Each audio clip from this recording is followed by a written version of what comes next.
Good afternoon, everybody. My name is Ken Coates. I'm a senior fellow with Macdonald-Laurier Institute. Delighted to welcome you here today to our webinar, Walking Together, an investigation and a conversation about the importance of the Pope's visit, upcoming Pope's visit. We're joined here with three wonderful speakers who will be panelists who will be talking about the issues from their perspectives. Melissa Mbarki is a policy analyst and outreach coordinator with the Macdonald-Laurier Institute. Melissa, great to have you with us as always. Chief Cadmus Delorme is the chief of the Cowessess First Nation. He's played an incredibly important role in national reconciliation and in bringing a spirited and passionate and hugely creative leadership to his community in a variety of really quite wonderful ways. Michael Higgins is the president and vice-chancellor of St. Mark's College and Corpus Christian College at the University of British Columbia, a very distinguished scholar of religion and particularly Catholic theology, with a remarkable track record of administrative success and academic achievements and contributions. So great to have you all with us. It's really lovely to have such a distinguished group of people speaking with us on this really important topic. So what I'm going to do, so everybody in the audience understands, I've got a series of questions that I'm going to go through with our panelists, and they'll answer them individually and sometimes interact with each other a bit. I've already received about 15 questions from audience members. So after one round through my questions, we'll go to the audience questions, and as time permits, we'll go back to some other questions that I have received from you and that I've developed myself before. So this is a seminal moment, I think, in Canadian history, not just in the history of First Nations people, but Canada as a whole, but particularly the Roman Catholic Church. And I think there's a lot of anticipation. There's some frustration. There's some energy. There's some anger. There's a lot of history here. But we're all working sort of trying to find that path that we described in the Walking Together sort of title of this particular webinar. We believe that improperly the Pope's visit could have a huge and catalytic effect on Canada and on Indigenous Canadians. We're hoping we get there very quickly. So what I'm going to do first is I'm going to ask Chief Cadmus. Thank you again, Chief, for being with us. But what is the significance of the Pope's visit for First Nations, for the Catholic Church, and for Canada? So I'm going to ask that same question to all three of you, but Chief Cadmus, if it's okay, I'll ask you first. Thanks, Ken. Good day, everybody, and really honored to be here with Melissa, Michael, Ken, and everybody else. Number 58 of the Truth and Reconciliation Calls to Action is the Pope must apologize. The author of the Truth and Reconciliation Calls to Action are the residential school survivors. Many of them are our friends, family, and within the country, ones that are persevering for the atrocities that many have went through. So it's our obligation as Canadians, as leadership, to make sure that the Truth and Reconciliation Calls to Action are implemented. I am not a survivor. I'm raised by residential school survivors. I'm the chief of a First Nation that once had a residential school on our nation, in our community. So I'm a spokesperson. And why this is so important is I have a 5-year-old daughter, Ken, and my 5-year-old daughter is Indigenous. And we as Indigenous people, in the last year and months, the unmarked graves has been validation to the pain, frustration, anger, tiredness of just trying to remain Indigenous in a country that is still somewhat oppressive. So, for our future generations, for our current generations, including my 5-year-old daughter, the apology is what was requested. It's the actions and the message within the apology that is truly going to be, if done correctly, help Indigenous people on the healing journey, as well as Canadians better understand the truth and the role they play in reconciliation.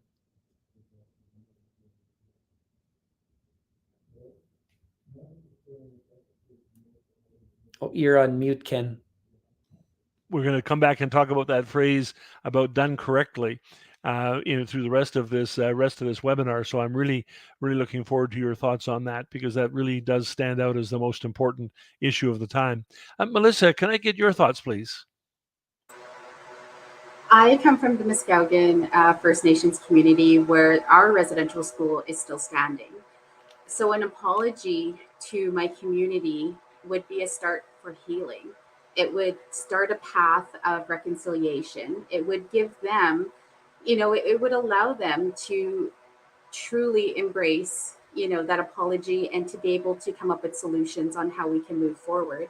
It's really important because for many years the church, they did not play a part in this residential school story with us. Oftentimes they were distant from it. Oftentimes they didn't, comment on issues that we face, how we could potentially solve them. So this is the first step. And like Cadmus had said, if it's done correctly, it could open new doors for everyone, and it would allow people to become part of the solutions in how to get our communities, how to address such issues like drug and alcohol, social service type issues. It would give us that pathway to move forward. And I think it's really important and timely. And, it's an opportunity for all of us to learn and grow with each other. Thanks very much, Melissa. So Dr. Higgins, we're going to turn it to you, but you can hear from both Chief Cadmus and from Melissa that Indigenous communities, this, have vested an awful lot in this apology and this visit from the Pope. So I'm very interested in your thoughts on how the significance of the Pope's visit to Canada. Both, but and also if you'd address this, perhaps the others have talked about it from the First Nations point of view, particularly from the perspective of the Catholic Church and also Canada as a whole. Mm-hmm. Well, quite rightly, it is, and has already been alluded to, an important event in Canadian Catholic Church relations with Indigenous peoples, but also in the context of Canada as a nation itself. As we know, this request was made. It was Recommendation 58. The Prime Minister himself intervened at a meeting in Rome and asked the Pontiff to come. A year elapsed. During that period, the Pontiff eventually declined. There are reasons behind that, of course. And then mounting concern, specifically after the discovery of the unmarked graves in Kamloops, for the Pope to reconsider. The Pope is now coming. This is the right thing. It was an especially important event for the representatives of the Indigenous community, the Métis, the First Nations, and the Inuit, to go to Rome. They were well received, I understand. I was not there myself. The two Canadian cardinals, Marc Ouellet of Montreal and Michael Czerny, a Jesuit now working in the Dicastery of Integral Human Development in Rome, who has a special, I think, trusted relationship with the Pontiff, were undoubtedly enablers in the background.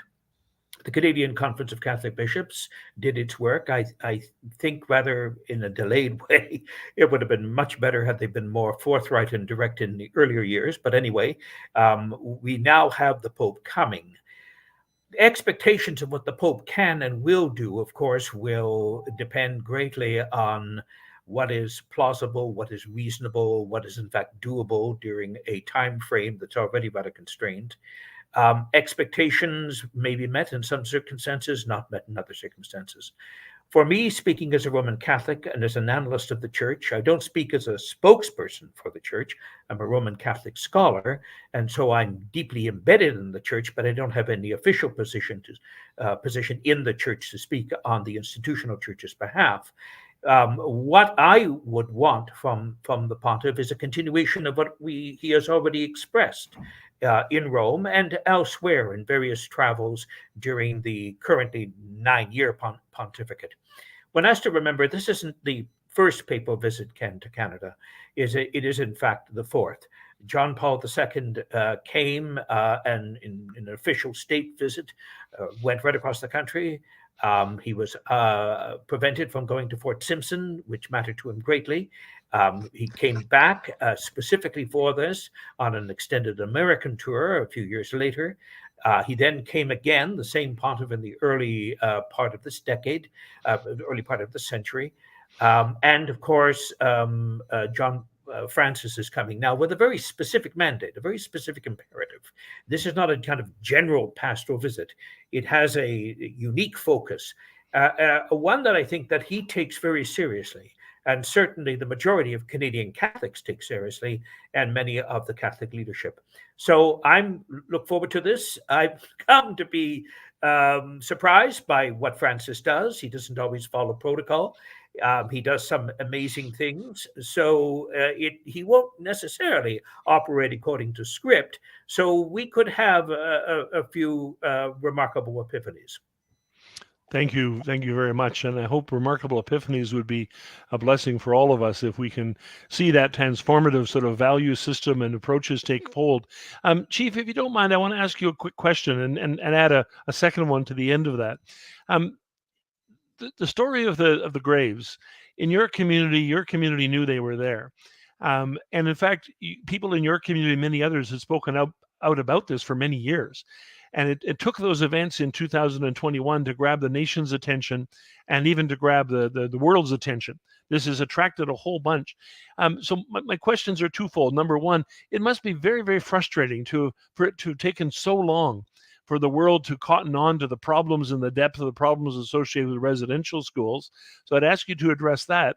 And on a somewhat more positive note, I'd be interested in your thoughts on what your community is going to do to mark the Pope's visit to Canada. Thanks, Ken. The Indigenous people, and I represent Cowessess First Nation, we don't ask for pity. We don't ask for anybody to feel sorry.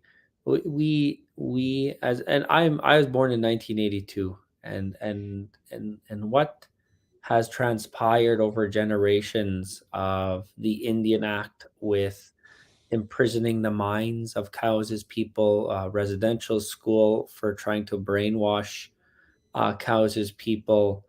It growing up on Cowessess, just for ones listening that maybe are just learning the truth. I grew up and graduated on Cowessess First Nation. I was raised by residential school survivors. I lived on Cowessess till I was about 21 before I moved to the urban setting for education and job opportunities. And nobody talked about our history. It wasn't taught in our schools. It was very painful. It still is. And as a kid, I recall going to bingo with my mom on the nation. And when you go to bingo, you're not allowed to go into bingo. So you go run around outside around the bingo hall. And the gravesite was not too far. And my mother used to tell me, don't go play over there. There's unmarked graves. That's as far as we always knew. And so when we did our validation, and we come up with the confirmed number of 751, and those are not all children. This was a Roman Catholic gravesite. There are adults there too. There are non-Indigenous people there too, but there are children there. And so it all leads up to the validation of the pain and frustration today.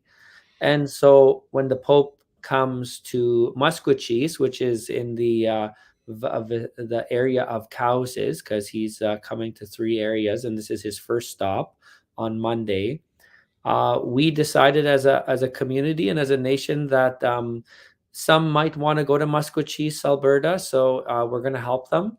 But we're focusing at home. We're focusing on Cowessess. We're going to have food because that always brings us together. When we share food, we're going to have ceremony, and we're going to listen to it live together on a screen. We're going to listen to it live. We've been working with the team of the Pope to make sure that we have the link and that it's going to be translated to English and that we're there. As soon as we're done listening, we're going to have a powwow. One of the things survivors is they're going to interpret it differently. They're going to conceive the information differently. And some of them are not going to want to speak right away. They're going to want to just kind of think about what they just heard and reflect on their journey. So we are going to have a powwow because one of the best healing to sing and to dance is to pray, and to pray is to heal. And so we're welcoming all residential school survivors in the area. Come to Cowessess on Monday, July 25th. Bring your powwow chair, and we are going to have a powwow the day of the apology, so you can watch our culture, our songs, our dance, as we always have had it since for generations. Oh, thanks, Chief. sing loud, dance hard, have fun, celebrate. The resilience of Cowessess and the First Nations is one of the great marvels of sort of our modern age in the face of all you've been through. And so just know that we admire that enormously. Melissa, I wonder if you should pick up on what the chief was just saying. It's clear the Pope is going to make an apology. We're not quite clear what it's going to say. But how do you think the apology will be received? Are First Nations people sort of ready for this? And what are their expectations? I think a lot of people are ready to receive it, especially when you look at a community like mine. Our story kind of predates the Cowessess story in terms of finding unmarked graves. We found 34 graves back in the early 2000s, and we found them by accident. A water main broke, and they were out there fixing it, and that's when they discovered, bodies of children that were there. 34 was the confirmed count in just the one area. There are other areas of the school that we do want to search and that we do want to resume searching. So I think for people in my community, we have this longing to know how many children are out there. And, we have this wanting to know where they are so that we can, put proper memorials out there so that that area is respected. In terms of, how we're going to spend this day, typically what we do is, we hold, like a ceremony in the morning. We bring in our elders, whether they bring in speakers, I'm unsure, but there's always something that's happening at the school. It's right off of a highway. We have a lot of visitors that come in there.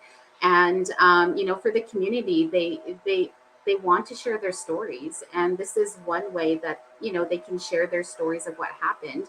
And that in itself is healing as well, being able to share what had happened in these schools and to be able to, have listening ears, because right now, we are feeling a sense of that we're being listened to, and we are feeling a sense of community with people who are outside of our communities, wanting to help and wanting to engage with us in any way that they can. So in terms of what's going to happen on Monday, or even later in the week, the planning is still underway, and hopefully, they do have some sort of ceremony to bring the community in.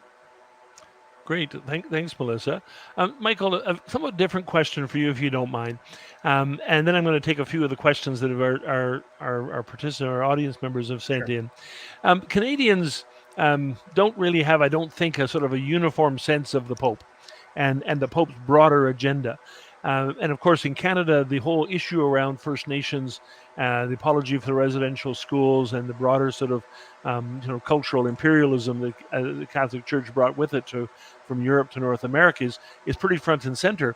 But can you give us a broader sort of concept of where Pope Francis sits in the world? Is he a real reformer trying to change the church from the bottom up? Is he an institutionalist who's focusing on the structures of the church, and this is sort of a small additional issue on the side? So help us put the residential school and the Indigenous issue in some popish context, if you don't mind. Yes, popish isn't a good word, actually, Ken. But I know. I shouldn't have said that one. It's back here to your orange days, I suspect. Yes, that's right. The Pope is a Latin American. This is, I think, one of the first things to understand. He's from Argentina. He was the Archbishop of Buenos Aires before he was elected pontiff. His family background is Italian, but he's a native Argentinian. Those are important components that make him up. He's also a member of the Society of Jesus. In many ways, one of the most important components in understanding the psychological, spiritual, and intellectual makeup of this Pope is that he's a Jesuit, the first Jesuit in the history of the papacy. What is also important to understand is that he is the only Pope in recent years who was not at the Second Vatican Council of 1962 to 1965. Pope John Paul II was there as a bishop. Pope Paul VI was there as the Pope.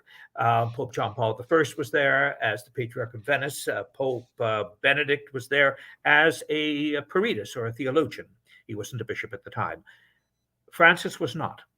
Here's the irony, Ken, and it's important to appreciate this. More than any of the popes I've just listed, He's the most committed to the revolutionary nature and thrust of the Second Vatican Council, called by Giuseppe Roncalli, Pope John the 23rd.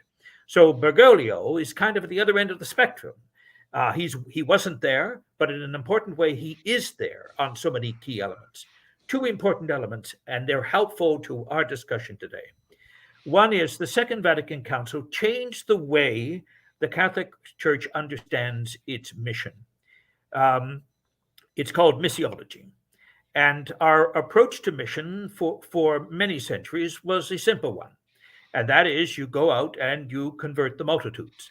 And that means that if you accompany the sword with the cross, which we did with the conquistadores, and we did in other imperial acquisitions of the Americas and elsewhere, in fact, that was not uncommon. It was the perfect example of the alliance of church and state in so many ways.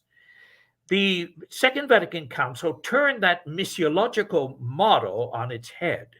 Missionaries go not to convert, but to be converted, to be enculturated, to respect the unique culture of the people that they are sent to serve. This is entirely a different approach from the one that existed prior to it.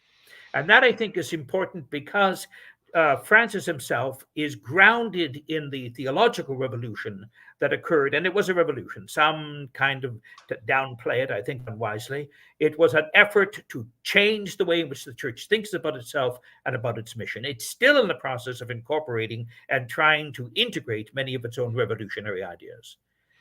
The other thing is with Francis is epistemological, by which I mean how people think, see, and appropriate the knowledge of the other, how they articulate the other. For Francis, the important thing is, and I suspect, again, I wasn't there at that meeting in Rome, but I've seen him in action before in other ways, mediated by other means, where you can see his high attentiveness to the pain of the other, but also just listening to them, holding their hands, not interrupting them, not pontificating, which comes naturally to pontiffs, of course, but resisting that by just simply listening to them, seeing them and respecting them as the other, reverencing them as the other. There's a perfect example of this in the writings of the late and assassinated Bishop Pierre Claverie of Oran in Algeria, who talked about the fact that, coming to a different culture and working with a different community, in this case Islam, it isn't enough to just exchange pleasantries and to have an ecumenical or interfaith dialogue in ways that are superficial. In the end, you really have to reverence the difference of the other, not assimilate, not dominate, not force or impose, but to respect them precisely as the other, as vehicles of God's grace and love. Now, that's difficult theological language. And of course, as we try to interpret that and implement it in structural terms, we're often not at all successful. But I would like to make the point that with Pope Francis, we have a pontiff coming to this country who believes profoundly in what the council articulated in the mid-1960s, and he's bringing that vision to Canada. That's really, really helpful context, and I'm sure that both the Chief Delorme and Melissa are sort of finding that really pleasant in the sense of, the idea that the church has this image of being the oppressor, of bringing these strong theological ideas and even social and cultural ideas and imposing them on First Nations people. One of the things I've experienced with First Nations people over the years is a staggering willingness to share, an openness to sort of sharing culture, showing music, showing dance, all those things. I'm afraid, Chief, you might end up with a whole bunch more people visiting Cowessess for the powwow on Monday if you're not careful. But I think the idea that the Pope is going to encourage that kind of sharing is really important. So let me go to a couple of the questions our audience members have asked. And Chief, I want to ask you the first one. It's a really interesting one. Georgianne asked this question. Do you not think that a priority of First Nations leaders should be to abolish the Indian Act rather than spending time and resources on apologies? In other words, where does the apology fit in the priority list of First Nations leaders? Thank you, Ken, and very good question. It is a common conversation today about the Indian Act. In order to understand the state Indigenous people face in this time in 2022. The Indian Act and many government policies that need to be decolonized are there to imprison the Indigenous ideology and the healing journey. So absolutely, the Indian Act is hindrance. The residential school generational impact and intergenerational trauma impact has placed many communities, Indigenous people, leadership in many challenges. As a chief, I'll be very open. I manage poverty all day long. As much as I want to talk strategy, talk economics, talk about prosperity and the great things Indigenous people are doing, because we're doing great things, I manage poverty all day long, physical, mental, emotional, spiritual. And so it's very tiring on leadership in this country. And so to answer your question about focusing on what matters, the apology, at the end of the day, as society, we have hope. Hope is something that drives us every day. It doesn't matter Indigenous or not, first generational Canadian, generational Canadian. We rely on hope, and that's something that drives us. And the Indian Act actually protects Indigenous people at some perspective. And so you can't just remove it, but to say, should we focus on the Indian Act more of our energy than an apology? Uh, the apology is about hope. It's about adjusting the compass, addressing and identifying and admitting that the church played a valid role in what we call genocide, in what we call intergenerational trauma in our vertical lineages. My grandma, my mom, all experienced this, and so I'm not a survivor. I hope that this apology will help my mom and my grandma and all other survivors that I'm very close with and across this country, that identifying the truth. Because once you identify the truth and accept it, then you move to reconciliation.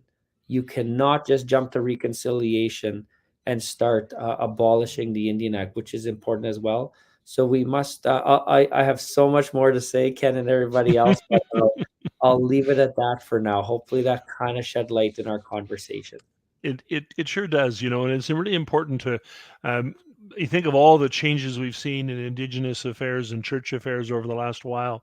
I think your use of that phrase, intergenerational trauma, is one of the most significant, because it really reminds people of the fact that pain gets passed on to children and to grandchildren. It affects whole communities, and communities that oftentimes can't even articulate that to themselves of where this comes from, because it comes from the loss of parenting back in the 1950s and the 1960s, and it gets passed on for such a long time. So, Chief, that was great. So, a question for you, Melissa, and this has been a controversial one here in Western Canada. So the question is, why is it there's been a lot of effort in paving roads and pathways for the arrival of the Pontiff for the Cowessess community and the grounds of Saint Lac Saint Anne? Should Pope Francis not see the effects of the role of the Catholic Church has had on the isolation, marginalization, and reality of Indigenous peoples through the processes of colonization and indoctrination in the residential schools and systemic racism? What do you respond to that? I actually thought that was pretty controversial when I first heard about it, because if you're going to go to a First Nations community, you're going to go and experience what people have to live through every single day. So if their road is a mess, you're going to drive through that mess the way we do every single day. If you go visit a home of one of the residents and they don't have clean water, or their home is moldy, well, you're going to experience that as well. It's almost like they're covering up what is there and making it nicer for outsiders to come in and visit, whereas they should just go in and just visit it the way it is, because that's what people have to live through every single day. And if they don't see the issues that we experience, or if they don't experience them themselves, they're not going to be advocates for us, and they're not going to advocate for us down the road and say, okay, I couldn't drink the water when I went to this community. Why? Why don't these people have basic services? So, you know, I don't know, if they're going to go pave that road, they should just leave it. You know, we could use some paved roads. And I think they're spending a whole lot of money to make somebody comfortable. And if you're truly going to come in and want to have some sort of reconciliation, then for at least a day, you're going to experience what we experience as people on First Nations reserves. Yeah, thanks, Melissa. Russia used to have a phrase for this. They called it Potemkin villages. So if a senior official was going to drive down the road through a village, they would actually make a real production about fixing up the facades along the road.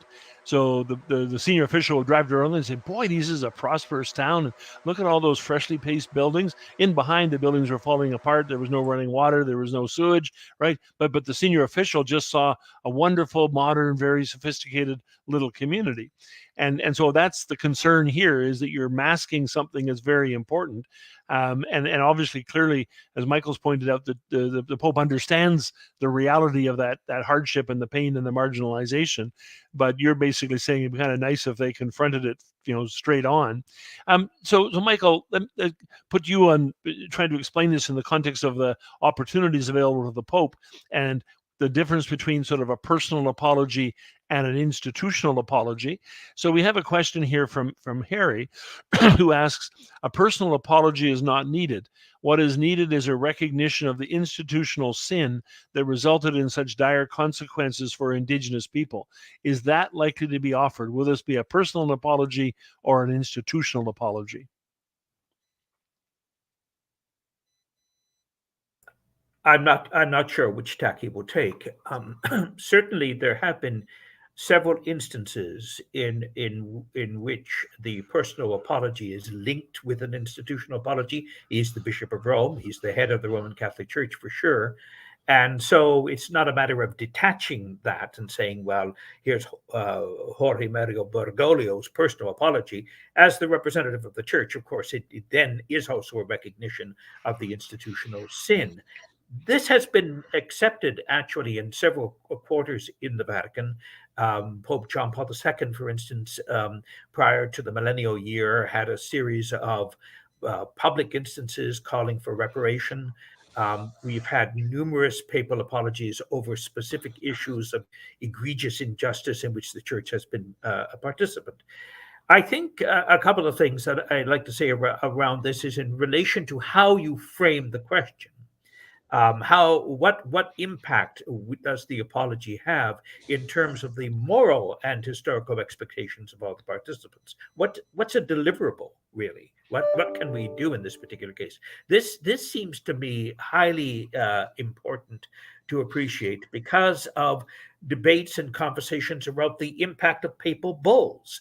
This is something that has struck me as rather disproportionate, to be quite frank.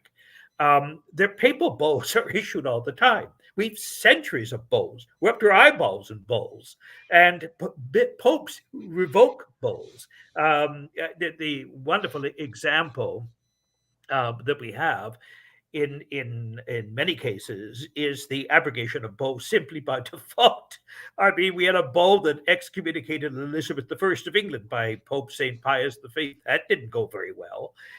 We had papal documents that suppressed the Society of Jesus by one pope. 40 years later, another pope restores the Society of Jesus. We have the papal bull by Innocent III that gives permission to Henry II of England to invade Ireland, which was a papal fiefdom. The Irish certainly weren't happy with that development.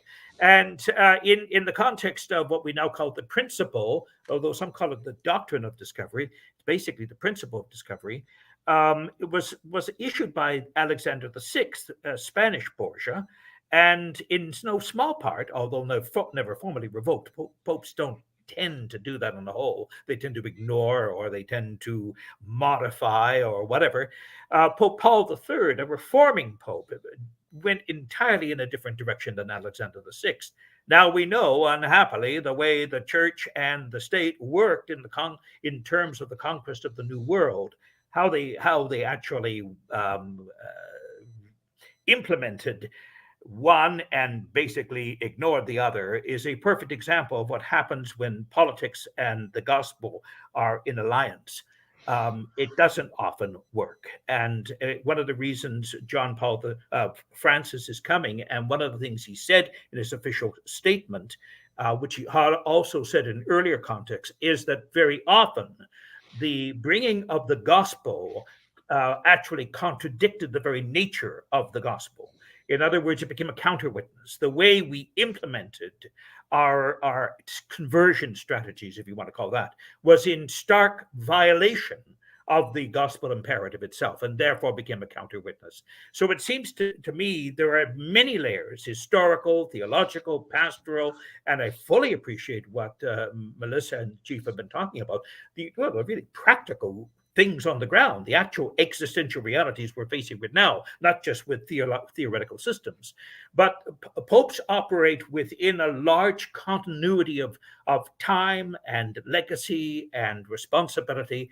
And it seems to me that in the context of this specific moment, we should look to particularize and to inflesh, as it were, many of the Pope's ideas in the Canadian context, not become para-global or anything, so everything becomes so more complicated and impossible to achieve. This is a Canadian moment. This is the Bishop of Rome coming to Canada, but he is the Bishop of Rome, and it's not in the end the man on the Tiber's responsibility. It's the responsibility of the Canadian Catholic Church, its leaders, and its believers. And that's one of those things we're going to see with a visit like this, is not just what happens, it's what happens after. That in fact, if the Pope comes and says certain things and calls people to arms, a bad example of word again, but calls them to action, that in fact, do they actually follow up? So Chief Cadmus, just to put a perplexing question to you, and I think this is the case in your community as well. Many First Nations people across the country are active members of the Christian faith, but also of the Catholic Church specifically. And the public at large often has some real trouble with this. When you remember a year or so ago, when there were started to be the burnings of churches, and people were going in and burning churches and throwing red paint on doors, they were actually burning churches that were frequented by Indigenous people, that were actually actively followed by Indigenous congregations. And many Indigenous people were offended by people desecrating their place of worship. So I'm wondering if you can talk about what some people see as a contradiction between their active engagement with the church as parishioners, as members of the church, and as followers of the Gospels, and their anger and frustration over not just the residential school system, but the oppressive nature of the historic Catholic Church. So how do you explain, if you can, those tensions and those contradictions? Thanks, Ken. Cowessess has 4,300 citizens. I'm the chief of 4,300 citizens, and faith is strong in many of our homes. Some of that faith is spirituality. Some of that faith is religious. And we don't discriminate. We just want to assure homes have faith. And during the last 15, 16 months that we've been addressing the validation of unmarked graves, I've upset some of my who I represent as a chief in my own circle. Some of them are very strong Roman Catholic faith goers, and they feel offended from what I say, how I've been addressing it, and to respect that, I have gained a relationship with the Archdiocese Don in our region to make sure that I am educated and that I am open-minded to seeing all avenues. I don't take a position. I will empower residential school survivors and citizens of Cowessess to make sure their voices are respected, and that's my role. And so we had a church on Cowessess, Roman Catholic Church, and it burnt down in 2018. It burnt down in the middle of winter. The RCMP showed up. It was so old, it burnt down within hours. I stood outside that church, Ken, that morning when it was smoldering. And one car would pull up and someone would pop out their head because it was quite cold that morning. And all they would say is that church couldn't have burnt down any faster, and drove away. someone would pull up next and say, I'm sad. That's the last memory I have of my grandparents getting married in 1940 was in that building. And so there were just mixed feelings, even on the building, the church that was on Cowessess. And that's why it's really important. If I can just bridge in another comment here, Ken, in this question, as to what the Pope needs to state or needs to set the tone. And Don, the archdiocese in our region, and myself have talked numerous times on the role we're going to play the moment the apology comes, because the apology's words needs to be as a whole, needs to take account at the role. And even if the certain people in the church didn't do nothing, they most likely heard about it and didn't address it correctly. So just being there is the challenge as well. And so that is why action must happen the moment the the Pope apologizes for the role the church played. It's the action that's going to set the tone in this country for us to get on that healing journey. Well, interesting, and again, the emphasis on sort of what follows next, right? In other words, the theme of this webinar is walking together, and what you've made clear, and Michael made the same point, is you're not walking together to an event, you're walking together for life, and you're sort of realizing there's an obligation to sort of keep moving in the same sort of direction. So, Melissa, to put you on the spot, what do you expect as an outcome? Sort of the short-term and the long-term outcomes from this process. This is a signal event. I like the way Michael described it, that this is a Canadian event targeted at Canadian population, the Roman Catholic Church here in Canada. So what's going to happen to Canada as a consequence of the Pope's visit? And I don't mean that in the sense of I'm asking you to predict the future. What do you hope will happen? I definitely hope that, the Canadian government, the church, the First Nations communities, I'm hoping that they come together and they start working together. 100 years ago, they came into our communities and they built these massive buildings. If you've never seen a residential school, I would definitely recommend, anyone to go and walk through it, because you will see how huge these buildings are. And if they could come in and do that 100 years ago and put children into these buildings, they can come back 100 years later and build us healing facilities, drug and alcohol facilities, healing centers, elder centers, come back to our communities and give us the tools to succeed, because we don't currently have them. And that's something that I'm always going to advocate for. And that's something that we so desperately need. So long term, if they start addressing these social issues in our communities, that would be a benefit, not just to my people, but it would be a benefit to everybody. It would be a benefit to Canada once we start addressing some of the poverty that we deal with. That takes up everything. That takes up all my energy. We need to start working together, because it can't be just on one chief. It can't be on one person. This has to be a community initiative.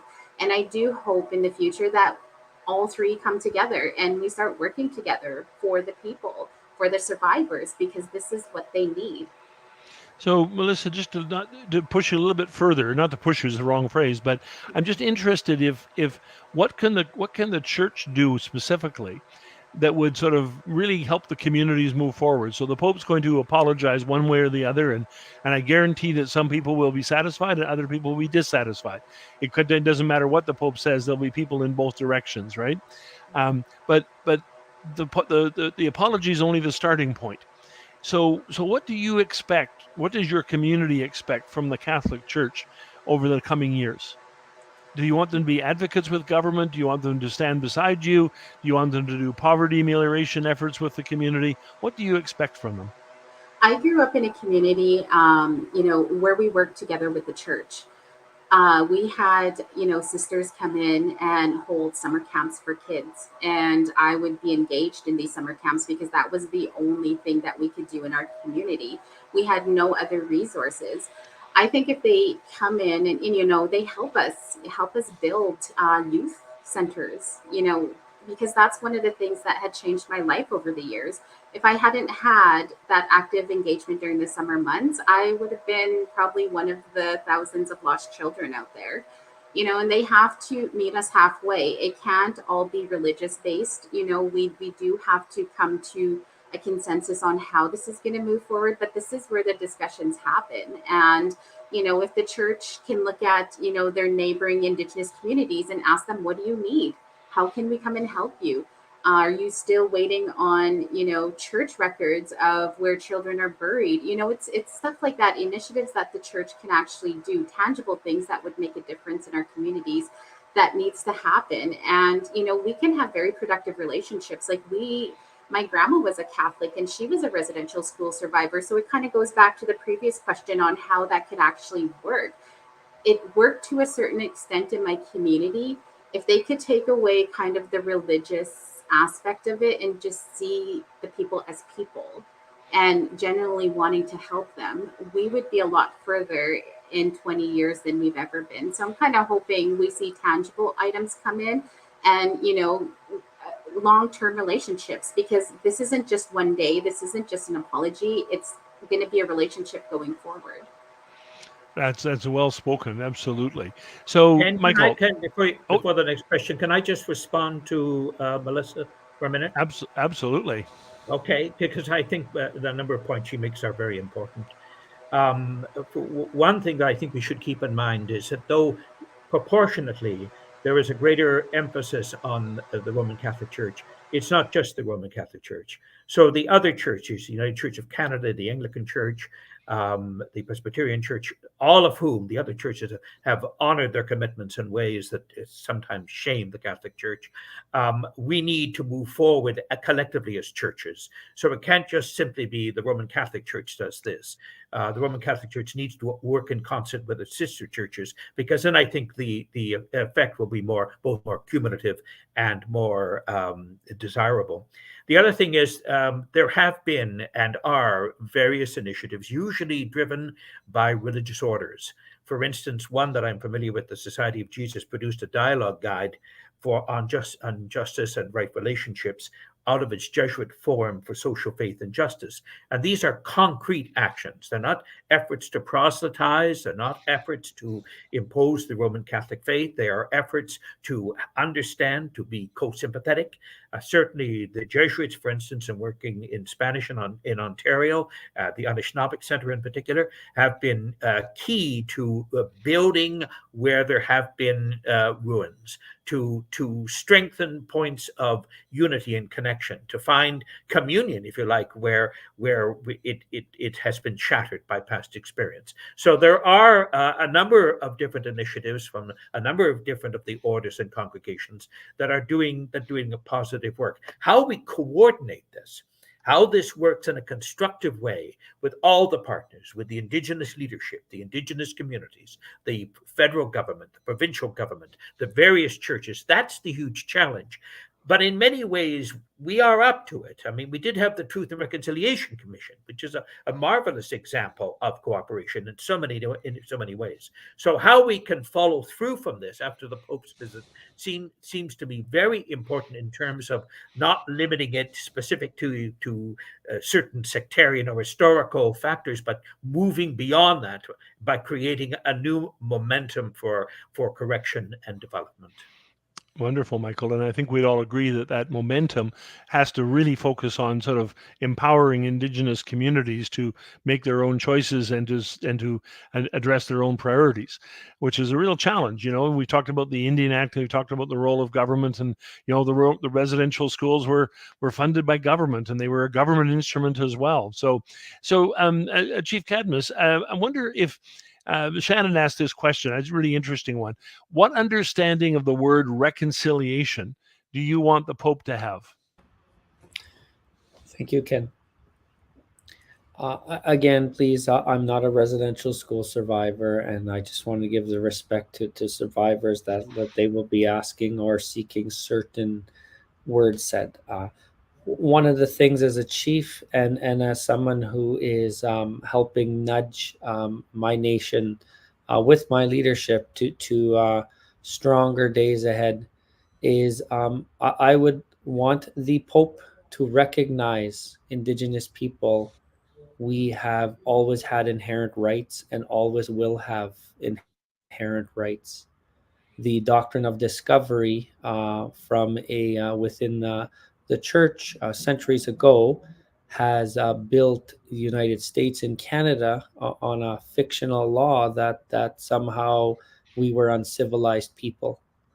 And so, in order for us to control our destiny with our laws, and confirming that from our partners, our treaty relations, our crown relations, and within that the church, that Indigenous people, we've always had our own laws. We've never given consent to give up our laws. And moving forward, our laws are going to what help us heal. Child welfare reform, giving you example.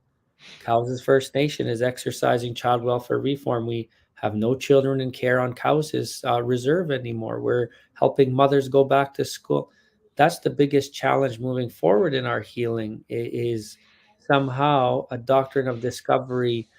So not to get too much into the inherent rights thing, but that'd be one. Secondly, the church as a whole, just because it might have been certain nuns and priests and administrators that did the most terrible things imaginable.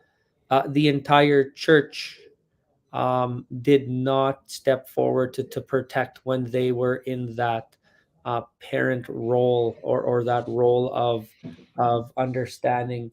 And so we have to make sure that it's not certain individuals, but the entire church role they played. I'd leave it at that, Ken. There's probably more, but those are two that I would request. Those Chief, those are really important observations. And if I could, and I'm clearly not talking here about the church, I'm going to talk about the government for a second. I was involved in a court proceeding in Western Canada a couple of years ago, where the lawyers working on behalf of the state, behalf in this case of a provincial government, were making the case that Indigenous people did not represent an organized society, and that they actually were not a people, they were not a society, therefore they could not have been a civilization. And I remember in particular the chief involved with this particular case was driven to the verge of tears. And he's sitting in a courtroom listening to people describe them as being sort of as ill organized as a pack of dogs, as though he's the phrase that he actually used. And he was devastated by the fact that and this is not something that happened 50 years ago or 100 years ago. This is something that happened less than 10 years ago. And so these value systems that you're talking about, and the changing the perception and picking up on the things that Michael was talking about the fact that the Pope sees the world clearly in very different terms and is looking for communion with Indigenous people, not trying to sort of talk over to them or to talk down to them or to take them over or convert them. These are really, really important developments. Folks, this is wonderful. You've done a terrific job helping us deal with a very important sort of debate and conversation. I should highlight the fact that I'm going to give everybody one last question, a really quick question. But I want to let everybody, all the audience members, know that we're going to have another one of these webinars with our same set of colleagues in the middle of August to sort of reflect on what actually happened. So we'll have the event, we'll have the conversation that goes from there, and we'll move along. And I'm looking forward to that discussion very, very quickly. So really quickly, just down the line for each one of you, start with you, Michael. What has to happen for the Pope's visit, for this exercise, this engagement, this ceremony, this activity to be considered a success? Well, I think as in many things like this, it's a matter of conscientization. If the Pope can raise to a new level of awareness, cross a threshold whereby the community, the Catholic community in particular across the country, realizes that this is a matter that calls for a moral imperative. It's not just simply a historical aberration or a matter of minor religious significance, but it matters to the very soul of Canada. It seems to me that then he would have achieved something that hitherto has only been partially achieved through various efforts, Truth and Reconciliation Commission, the startling visual iconic discovery of the unmarked graves, thereby earning international attention. All these things will coalesce in a way with the Pope's pastoral response, unique, particular pastoral response. But in the end, again, and we can talk about this when we gather afterwards in August, Ken, the proof is in the pudding, right? I mean, rhetorical statements, exhortations, hortatory comments, all these kinds of things are fine. We get them from everyone, including the government, sometimes particularly from the government. The important thing is to see how we move forward on this. I was struck recently by a comment that was made that the president of Mexico, AMLO, had requested a formal apology for the legacy of the conquistadores in Latin America from King Felipe of Spain. That he's still waiting for the apology. So there are some examples, I think, that we should look at in terms of the historical context, what we expect, why it is of value to this Canadian society at this time. I was also struck, and I'll stop then, struck by the comment you made about in that court case you were referring to, Ken, when talking about organization. Is it a society? This is the kind of rhetoric of obliteration, isn't it? I mean, it's the argument that Putin uses in relation to Ukraine. You're not a nation, you're not a language, you're not a culture, you're us. And that in its extreme form is what happens when you don't have that fundamental reverence for the unique nature of not only individuals, but the cultures that shape and form them. In other words, you see them as fodder to conquer rather than people to reverence. I hope that Francis will help shift national consciousness in that matter. And that would be a transformative change. Melissa, your last thoughts quickly. I would like the church to release residential school records. I mean, this would help current students today, and it would also help communities locate where their unmarked graves could potentially be. And, that would bring a little bit of closure to people to the survivors that are alive today. I'm not so much focused on what he has to say, but I'm more focused on how it's received by the community and by the survivors. Thanks, Melissa. One of the things, I was raised in the Yukon, and I went to high school with most of the Aboriginal kids that I went through in high school actually went through all their elementary education in residential schools. Residential schools they were a function of the 19th century. They were a major element in the 20th century, but they were there when I was a kid. Now I'm getting an old man, so it's actually getting quite a ways further along. But in the 1960s, the residential schools were still a very powerful force in Canada. And so releasing those records and clearing up the historical understanding would be very important. Chief Cadmus, the last word to you. Thanks, Ken. As a proud Indigenous person, as a proud Saskatchewanian, and as a proud Canadian, I look forward to Indigenous people getting stronger one day at a time.